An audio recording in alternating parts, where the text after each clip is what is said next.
അയ്യോ സോറി കേട്ടോ, സാറ് ഇരിക്കുക. കുഴപ്പമില്ല. അയ്യോ ഡ്യൂട്ടിയാണെന്ന് അറിയാം, എന്നാലും പ്ലീസ് എനിക്ക് വേണ്ടി പ്ലീസ് പ്ലീസ്. ഓ നിങ്ങളോടും കൂടിയാ. അവിടെ ഇവിടെ കിടന്ന് അഡ്ജസ്റ്റ് ചെയ്തിരിക്കും പ്ലീസ്. ആ ബി കംഫർട്ടബിൾ. എന്റെ മടിച്ച സർക്കാർ ജീവനക്കാരുടെ കൊമ്പൊടിച്ചു ആ വക്കാലത്ത് നാരായണ ടി വി കണ്ടില്ലേ? സമ്മതിക്കണോ അല്ലേ? ലിസ്റ്റിൽ അടുത്ത അടി പോലീസ് ഡിപ്പാർട്ട്മെന്റ് അത് കിട്ടുമ്പോ നേരെയാവും. പോലീസുകാരൻ അടിക്കാൻ അറിയില്ലൂടെ? ആ വക്കാലത്തിന്റെ കാട്ടിൽ നടക്കുന്ന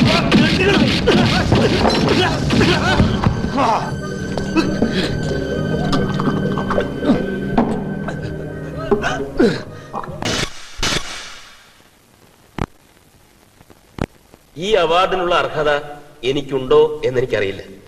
പക്ഷെ ഒന്നെനിക്കറിയാം, ഈ സംരംഭത്തിന് പിന്നിൽ ആരൊക്കെ എങ്ങനെയൊക്കെ പ്രവർത്തിച്ചാലും ഞാൻ മനസ്സുകൊണ്ട് ആദരിക്കുന്നത്, ബഹുമാനിക്കുന്നത് ഈ സദസ്സിലിരിക്കുന്ന എന്റെ ആത്മാർത്ഥ സുഹൃത്ത് നാരായണൻകുട്ടിയാണ്.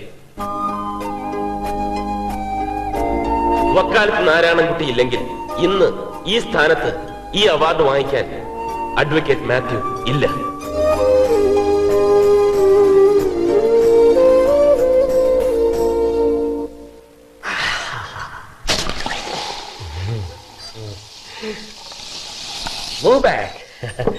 ഞാൻ എന്നെ ശരിക്കും ഒന്ന് കാണട്ടെ. ഇപ്പോഴാണ് നീ ഒരു അഡ്വക്കേറ്റ് ആയത്. എന്ത് പറയുന്നു വക്കാലത്ത്? എല്ലാം അയ്യർ സാറിന്റെ ട്രെയിനിങ്ങാ. നോ നോ നോ, അവന്റെ ഗുരുഭക്തി. ഊത്തടോ, ആര് ഭരിച്ചാലും ഏത് മുന്നണിയായാലും നമ്മൾ അടങ്ങിയിരിക്കില്ല. നാട്ടുകാർ നന്നായാലല്ലേ നാട് നന്നാവും. നമ്മളൊക്കെ ഈ നാട്ടുകാരല്ലേ. ആദ്യം നമ്മൾ നന്നാവണം. അതിന് മെനക്കെടണം, പണിയെടുക്കണം, തലച്ചോറ് ഉപയോഗിക്കണം. നിന്റെ അപ്പനേക്കാൾ വലിയൊരു ലോയറാവണം നീ. വക്കാലത്ത് നാരായണൻകുട്ടിക്ക് അപ്പോഴാണ് ഒരു സംതൃപ്തി, സാറ്റിസ്ഫാക്ഷൻ അല്ലേ? നാരായണൻകുട്ടി പാകമുള്ള ഒരു വിത്തിനെയാണ് എനിക്ക് തന്നത്. ഈ വിത്തിൽ വലിയൊരു മരമുണ്ട്. അതിന്റെ തണലിൽ മറ്റു ചെടികൾ വളരണമെന്നില്ല. അതാണ് പ്രകൃതി, ദാറ്റ് ഇസ് നേച്ചർ. ഇത് സെഷൻസ് കോടതി തൂക്കുകയർ വിധിച്ച കേസ്, രാജപ്പൻ മർഡർ കേസ്. പ്രതി ജഗന്നാഥൻ, അവനെ രക്ഷിക്ക. ആ കൊലക്കുറ്റം തെളിഞ്ഞല്ലേ? മേൽക്കോടതി ഉണ്ടല്ലോ, പിന്നെ മിടുക്കനായ അഡ്വക്കേറ്റ് മാത്യുവും പോരെ. അത് രണ്ടുപേര് തമ്മിൽ സ്വത്ത് സംബന്ധമായ ഒരു സ്വകാര്യ കേസിൽ വഴക്കുമൂത്ത് ഒരാളെ കൊന്നു. നടു റോട്ടിലിട്ട് പട്ടാപ്പകല് നാട്ടുകാർ കാണുക. ഈ കേസ് മാത്യു ഏറ്റെടുക്കുന്നതിൽ എനിക്ക് തിരി താല്പര്യമില്ല. അതിനെ അഭിപ്രായം പറയാൻ നാരായണൻകുട്ടിക്ക് നിയമതടസ്സമില്ല. ആവിഷ്കാര സ്വാതന്ത്ര്യമുള്ള നാടല്ലേ. പക്ഷേ മാത്യു കേസ് എടുക്കരുതെന്ന് കൽപ്പിക്കാൻ നാരായണൻകുട്ടിക്ക് അവകാശമില്ല. മാത്യു അവന്റെ മിടുക്ക് ഇനിയും തെളിയിക്കട്ടെ. മാത്യു, നീ കേസ് ഏറ്റെടുക്കരുത്. ഇത് വെറും ഒരു സ്വകാര്യ സ്വത്തിന്റെ പ്രശ്നമാണ്. പബ്ലിക് ഇൻട്രസ്റ്റ് ഇല്ല. Public interest exactly. പൊതുജനങ്ങൾക്ക് താല്പര്യമുള്ള കേസാണിത്. നാരായണൻകുട്ടി സെഷൻസ് കോടതിയിൽ ഈ കേസ് നടക്കുമ്പോൾ ഇതിന്റെ ഫുൾ ഡീറ്റെയിൽസ് റിപ്പോർട്ട് ചെയ്ത പത്രത്തിന്റെ സർക്കുലേഷൻ 2 ഇരട്ടിയായി. കഥയെക്കാളും കവിതയെക്കാളും ഇപ്പൊ ഇത്തരം റിപ്പോർട്ടിംഗ് ആണ് ജനങ്ങൾക്ക് ഇഷ്ടം. മാത്യു, നീ എന്തോന്നും പറയാത്തത്? ഒരു നിരപരാധി പോലും ശിക്ഷിക്കപ്പെടരുതെന്നാണല്ലോ. ജഗന്നാഥൻ രാജപ്പനെ കൊന്നതാണ്. നീ കണ്ടോ? അത് മാത്യു, സാക്ഷികളുണ്ട്. സാക്ഷികൾ? അതാ രാജപ്പന്റെ ആൾക്കാരല്ലേ. കള്ളസാക്ഷികളല്ലെന്ന് ആര് കണ്ടു? ചലഞ്ചിങ് ആയിട്ടുള്ളൊരു കേസാണ്. ഒരു അഡ്വക്കേറ്റിന്റെ കരിയറിൽ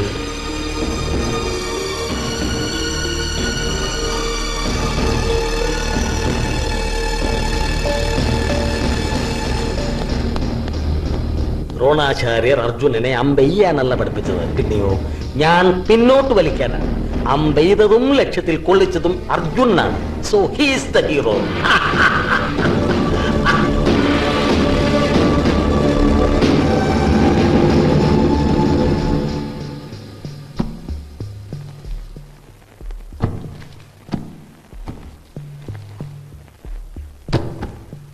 നന്നായി.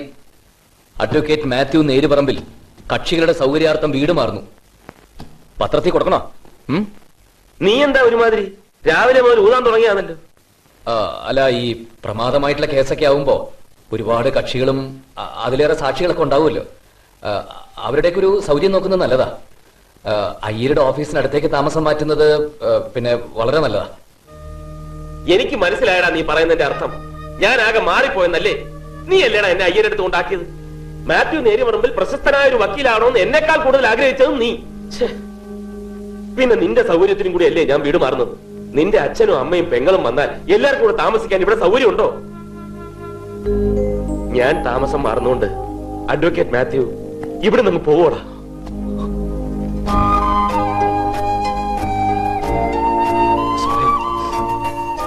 ഞാനൊന്നും ആലോചിക്കാതെ പറഞ്ഞു പോയതാ. പെട്ടെന്ന് നീ പോണ ടെൻഷനില്. It's all right. ഇനി ഇങ്ങനെ ലോജിക് ഇല്ലാതെ ആലോചിക്കരുത്. നേരത്തിന് ബസ് സ്റ്റാൻഡിലെത്തണം. അവര് രാവിലത്തെ ബസ്സിനല്ലേ വരുന്നത്. എനിക്ക് നിങ്ങളെ പോലെ 2 മക്കള് മതിയായിരുന്നു.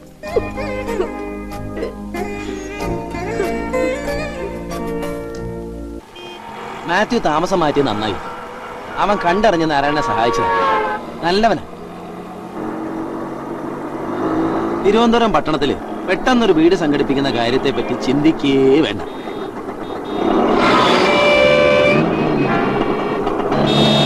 നിർത്ത്.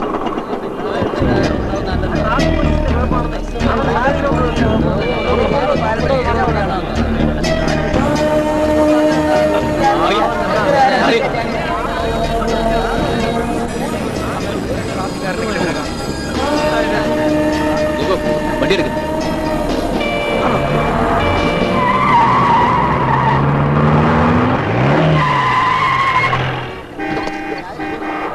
ആരാടി ഓട്ടോറിക്ഷ? റോഡിലെ സവാരി ഇറങ്ങണേ. സാർ അവിടെ ഒരു കുട്ടിക്ക് ആക്സിഡന്റ് ആയി സാർ. അത് നോക്കാൻ ഞങ്ങൾ ഇവിടെ ഉണ്ട്.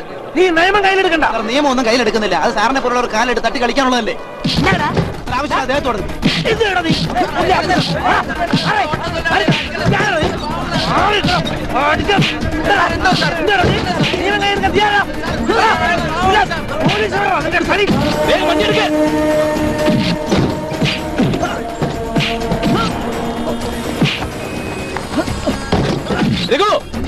കുട്ടി പൊയ്ക്കോ. ഇവന്റെ ബലത്തിലാണ് നീ കാണിക്കണം.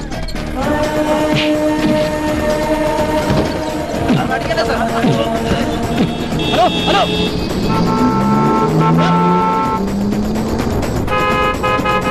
Excuse me sir. Sir please.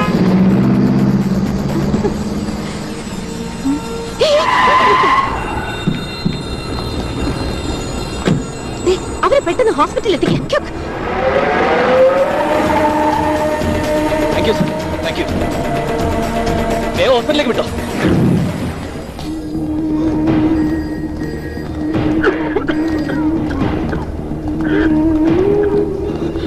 Casualty എവിടെയാ? അവിടെ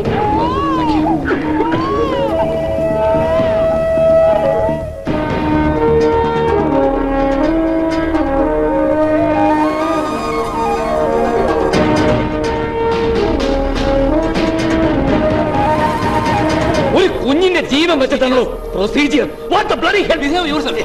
എന്താ ഇത്? സർ, താനോ? എന്തിലും സംയമനം പാലിക്കുന്ന താനാണോ ഇത്? എന്തു പറ്റിയടോ തനിക്ക്? സാർ ചില നേരത്തെ ചിലതൊക്കെ കാണുമ്പോ സമതലം തെറ്റിപ്പോകുന്നു സാർ. ജീവന്റെ വില ഏറ്റവും കൂടുതൽ മനസ്സിലാക്കേണ്ടത് ഡോക്ടർമാരാ. ഞങ്ങളെ പോലുള്ളവർ അതൊക്കെ മനസ്സിലാക്കുന്നത് ചാകാൻ നേരത്തെ. ഇത്തിരി മനുഷ്യത്വം, മാനുഷിക മൂല്യം സാറെ കുഞ്ഞിന്റെ മുഖത്തേക്ക് നോക്കണം സാർ. Sir formality. ഒരു കുഞ്ഞിന്റെ ജീവനേക്ക് അവരുടെ എന്ത് പുണ്യാക്കി സാർ. Doctor please. ഉറുമ്പ് മുതൽ ആന വരെയുള്ള കരജീവികൾ, കൊഞ്ചു മുതൽ തിമിംഗലം വരെയുള്ള ജലജീവികൾ, കുരുവി മുതൽ കഴുകൻ വരെയുള്ള പറവകൾ, എന്തിന് ഈയാമ്പാറ്റകളെയും ചിത്രശലഭത്തെയും വരെ സംരക്ഷിക്കാൻ ഇവിടെ നിയമമുണ്ട്. വന്യജീവി സംരക്ഷണ നിയമം. എന്റെ മാത്യു, നിയമമൊക്കെ കൊള്ളാം. പക്ഷെ അതിന്റെ തണലിൽ ഇവിടെ കുറെ സമിതികള്. ആനയുടെ വാലി പിടിച്ച കേസ്, ആനയെ റോഡിലൂടെ നടത്തിച്ച കേസ്, ഇനിയിപ്പോ നടത്തിക്കണ്ടെന്ന് വിചാരിച്ച് കെട്ടിയിട്ട് പീഡിപ്പിച്ചു എന്ന് പറഞ്ഞ കേസ്. അല്ല, എനിക്ക് അറിയാമല്ലാണ്ട് ചോദിക്കുക. ഇവന്മാരൊക്കെ തന്നെ ദിവസവും 100 കണക്കിന് ആടുമാടുകളെ കോഴിയൊക്കെ വെട്ടിച്ചുട്ട് തിന്നുന്നില്ലേ? ഒരു മനുഷ്യനെ എന്ത് വേണമെങ്കിൽ ചെയ്യാം. അത് ചോദിക്കാൻ ഇവിടെ ഒരു സമറിയില്ല, പുണ്ണാക്കില്ല. ഒരു പോലീസുകാരൻ ഒരു സാധാരണക്കാരനോട് എന്ന് തിരുത്തി പറയണം. ചന്ദ്രൻ നിന്നോടുള്ള ദേഷ്യം തീർത്തണം. എന്റെ മാത്യു, ഇതിങ്ങനെ വെറുതെ വിട്ടാ പറ്റില്ല. നാരായണ, അച്ഛനും അമ്മയൊക്കെ വന്നോ? അയ്യോ അയ്യോ അയ്യോ. നീ നാട് നന്നാക്കാൻ അവതാരം എടുത്തതന്നല്ലേ? ഞങ്ങളെ നോക്കാൻ നിനക്കെവിടാ നേരം? ഏട്ടാ, ആക്സിഡന്റ് പെട്ട കുട്ടിക്ക് സീരിയസ് ആണോ? അപ്പൊ തന്നെ ഹോസ്പിറ്റലിൽ കൊണ്ടുപോയിട്ട് കുഴപ്പമില്ല. ഇനിയും കഥ മുഴുവൻ കൂടെ വിസ്തരിച്ചു കൊടുക്ക. അല്ല പിന്നെ വഴിയറിയാത്ത നാടാ. ഞങ്ങളുടെ കാര്യം പോട്ടെ, പ്രായം വന്നൊരു പെണ്ണ് ഞങ്ങളുടെ കൂടെ ഉണ്ടെന്നുള്ള കാര്യം നീ ഓർത്തോ? ഓ, ക്ഷമിച്ചു കള. അവള് തുടങ്ങി. അവക്കിനി നാരായണൻകുട്ടിയെ 10 പറഞ്ഞാലേ തൃപ്തിയാവും. പെറ്റ തള്ളയ്ക്ക് മക്കളെ ചൊല്ലി നോവുണ്ടാവൂ. മാത്യു, എന്തായാലും ആ അയ്യരുടെ കൂടെ കൂടിയത് നന്നായി. ആള് ബുദ്ധിരാക്ഷസനാ. ഇവിടത്തെ പോലീസ് എങ്ങനെ? ഇതിപ്പോ പഴയ മാത്യു ഒന്നുമല്ല. നിങ്ങളൊക്കെ എന്താ കരുതിയത്? കാക്കിക്കുപ്പായത്തിന്റെ നിഴല് കാണുമ്പം നിന്ന നിപ്പി മൂത്രമൊഴിക്കുന്ന വക്കീലാണ് മാത്യു നേരുപറമ്പിലെന്നും. നാരായണൻകുട്ടി വന്നേ പിന്നെ അതൊക്കെ മാറി. ഇപ്പൊ പോലീസുകാരെ കൂട്ടിക്കയറ്റി നിർത്തി വേണമെങ്കിൽ മൂത്രം കുടിപ്പിക്കും. ഒന്ന് പറഞ്ഞു കൊടുക്കണം. എടാ മാത്യു, നീ ഇവരെ കൂടെ ഒന്ന് നേരെയാക്ക്. ഏട്ടൻ എന്താ ഇപ്പൊ ഒരു വളവ് നേരെയല്ലേ നിക്കുന്നെ? അമ്മ പറഞ്ഞത് കത്തിയില്ലല്ലേ, സ്വന്തം ജീവിതം നായ നക്കി പോവരുതെന്ന് അല്ലേ അമ്മേ? ഇപ്പൊ കത്തി. മിസ്റ്റർ നാരായണൻകുട്ടി, ഈ നാട്ടിലല്ലേ ജീവിക്കുന്നത്? മിനിമം ഡൊണേഷൻ 25,000 റുപ്പീസ് ഉണ്ട്. കൂടുതൽ തരുന്നവരുമുണ്ട്. 25,000 രൂപയോ? നഴ്സറി അഡ്മിഷന് വരെ ഇതിൽ കൂടുതൽ റേറ്റ് ഉണ്ടല്ലോ. എനിവേ മിസ്റ്റർ നാരായണൻകുട്ടിക്ക് വേണ്ടി സ്പെഷ്യൽ കൺസെഷൻ കൊടുക്കണമെന്ന് കമ്മിറ്റിയോട് സാങ്ഷൻ വാങ്ങിയിട്ടുണ്ട്. 10,000 അടച്ചാൽ മതി. ഇല്ല. ക്യാഷ് റെഡി അല്ലെങ്കിൽ നാളെ കിട്ടിയാലും മതി. നാരായണൻകുട്ടിയെ ഞങ്ങൾക്ക് നല്ലവണ്ണം അറിയാം. No no no no. എടുക്കടി കയ്യേ. മക്കാലത്ത് നാരായണൻകുട്ടി നിങ്ങൾക്ക് ശരിക്കറിയില്ല. ഒരു നയ പൈസ തരില്ല ഞാൻ.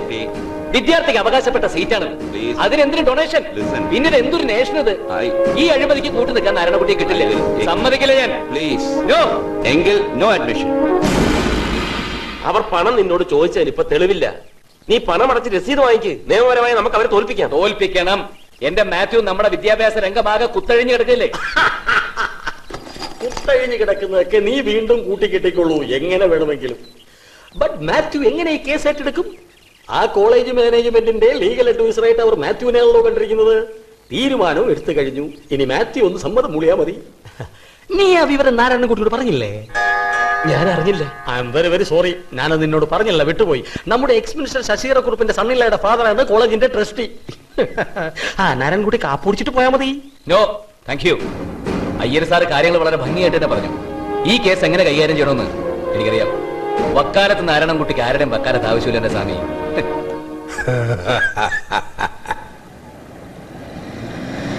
LKG മുതൽ തുടങ്ങുകയാണ് ഇവിടുത്തെ വിദ്യാഭ്യാസ രംഗത്തെ അഴിമതി. എന്തിന് LKG ആക്കണം? തള്ള പ്രസവിക്കുന്നതിന് മുമ്പ് സ്കൂളിൽ ചേർക്കാനുള്ള ഡേറ്റുമായിട്ട് ഒത്തു നോക്കണം, അല്ലെങ്കിൽ കൊച്ചിന്റെ 1 വർഷം പോകും. നഴ്സറി ക്ലാസ്സിൽ ചേർക്കുമ്പോ കുട്ടികളെ എല്ലാവരും ഇന്റർവ്യൂ ചെയ്യുന്നത് തന്തയും തള്ളയാ.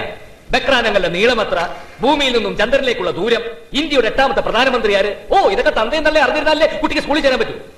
മാതൃഭാഷയിൽ സംസാരിച്ചതിന് പിഴ കൊടുക്കേണ്ടി വന്നിട്ടുള്ള സ്കൂളുകളുണ്ട് ഇവിടെ. അല്ല, അങ്ങനെ കൊടുക്കണമല്ലോ, എന്നാലല്ലേ നമ്മുടെ ഭാവി തലമുറ എനിക്ക് മലയാളം കുറച്ച് അറിയുന്ന സംസാരിക്കുള്ളൂ. പിന്നെ പിരിവ്, എന്തെല്ലാം രീതിയിലാണ് ഇവിടെ പണപ്പിരിവ്. സംഭാവന, building fund, furniture fund, bathroom construction fund. എന്റെ സഹോദരിക്ക് വേണ്ടി വിദ്യാനികേതൻ കോളേജിൽ അഡ്മിഷന് പോയപ്പോ അവിടുത്തെ മാനേജ്മെന്റ് ആവശ്യപ്പെട്ടത് 10,000 രൂപയാ. അതിന് തെളിവ് വല്ലതുമുണ്ടോ മിസ്റ്റർ നാരായണൻകുട്ടി? ഉണ്ട് സാർ. ദാ പണം അടച്ചതിന്റെ റെസിപ്റ്റ്. എന്തേ, പാവപ്പെട്ടവർക്കൂടെ പഠിക്കണ്ടേ? പക്ഷെ സർക്കാർ കോളേജുകളിൽ പണപ്പിരിവില്ലല്ലോ, അവിടെ പഠിപ്പിക്കാമായിരുന്നില്ലേ? എന്റെ സഹോദരി 1ാം വർഷം ഡിഗ്രിക്ക് പഠിച്ച വിഷയം ഇവിടുത്തെ ഗവൺമെന്റ് കോളേജിൽ ഇല്ല. ഇവിടെ പാഠ്യ പദ്ധതിയിൽ 100,000 വിഷയങ്ങൾ ഉണ്ടാക്കി അത് ഗ്രൂപ്പ് തിരിച്ച് ഇവിടുത്തെ പ്രൈവറ്റ് കോളേജുകൾക്ക് വീതിച്ചു കൊടുത്തിരിക്കുകയല്ലേ സർക്കാർ, അഴിമതിക്ക് കൂടുതൽ വകുപ്പുണ്ടാക്കാൻ. അല്ല, സംഭാവന എന്നാൽ സ്വന്തം താല്പര്യത്തോടെ സ്വമേധയാ കൊടുക്കുന്ന ഒന്നല്ലേ? അതെങ്ങനെ നിയമവിരുദ്ധമാണെന്ന് പറയും? സംഭാവന എന്നൊരു ഓമന പേരിട്ടിട്ട് ഈ പിടിച്ചു പറയെ, ഈ പകൽക്കൊള്ളയെ നിയമവിരുദ്ധമല്ല എന്നാക്കി തീർക്കാനുള്ള നിങ്ങളുടെ വ്യാഖ്യാനമുള്ള നിങ്ങളെ പോലുള്ളവരാണ് ഇത്തരത്തിലുള്ള അഴിമതികളൊക്കെ പ്രോത്സാഹിപ്പിക്കുന്നത്. ഇതിനെതിരെ പ്രതികരിക്കാൻ ഇവിടെ ഒരു ജനകീയ പ്രസ്ഥാനവും ഇല്ല. ഇനിയിപ്പോ ആരെങ്കിലും പ്രതികരിച്ചാലോ അവരെ പ്രോത്സാഹിപ്പിക്കുന്നതിന് പകരം ഒറ്റപ്പെടുത്തുക. ഇതൊക്കെയാണോ സാർ നിങ്ങളുടെ പത്രധർമ്മം? തന്റെ ഏട്ടന് 10,000 രൂപ തിരിച്ചു കൊടുക്കാം, പലിശ സഹിതം. But on one condition, Nivedita TC വാങ്ങി പോകണം.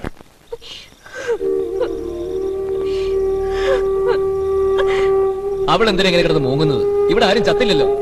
ഒരു നല്ല കാര്യം ചെയ്യാൻ നാട്ടുകാരോ സമ്മതിക്കില്ല, വീട്ടുകാരെങ്കിലും. മതിയടാ, നിന്റെ ന്യായവാദം മതി.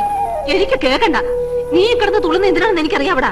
10,000 രൂപ അവക്ക് വേണ്ടി നീ എണ്ണിക്കൊടുത്തതിന്റെ എണ്ണമാണെങ്കിൽ ഇന്നാടാ. അമ്മേ, എന്തായി കാണിക്കുന്നു? നിങ്ങൾ എല്ലാരും കൂടി എന്നെ ഇങ്ങനെ തീ തീറ്റിക്കരുത്. കൊള്ളുന്നുണ്ടല്ലേ മക്കളെ? ഒരു കുടുംബം സംരക്ഷിക്കാന്ന് പറഞ്ഞ അത്ര എളുപ്പമുള്ള കാര്യമില്ല. കണ്ട അണ്ടനെ അടപടനെയും കേസിൽ കുടുങ്ങിയ രക്ഷിക്കുന്നതിന് നീ ചിലപ്പോ കിടപ്പാടം വരെ വിൽക്കാൻ തയ്യാറാവും. സ്വന്തം പെങ്ങളുടെ കാര്യത്തിലാവുമ്പോ സഹിക്കുന്നില്ലല്ലേ? ആരുടെയും മനസ്സ് നോവിക്കാൻ വേണ്ടിട്ടല്ലോ, നല്ലത് ആഗ്രഹിച്ചിട്ട് തന്നെയാ ഇതൊക്കെ ഇങ്ങനെ. പക്ഷെ തെറ്റായി പോയിന്ന് ദാ ഇപ്പൊ അമ്മയും.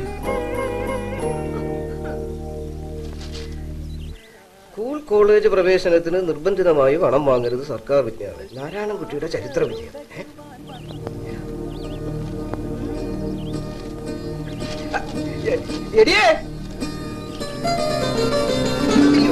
നീ എന്താ പറഞ്ഞത്? അവൻ മാറിയെന്ന്. സ്കൂൾ കോളേജ് പ്രവേശനത്തിന് ഒരിക്കലും നിർബന്ധിതമായി പണം വാങ്ങരുതെന്ന് സർക്കാർ വിജ്ഞാപനം. എനിക്ക് അഭിമാനമുണ്ടടി. നീ അഭിമാനിക്കടി.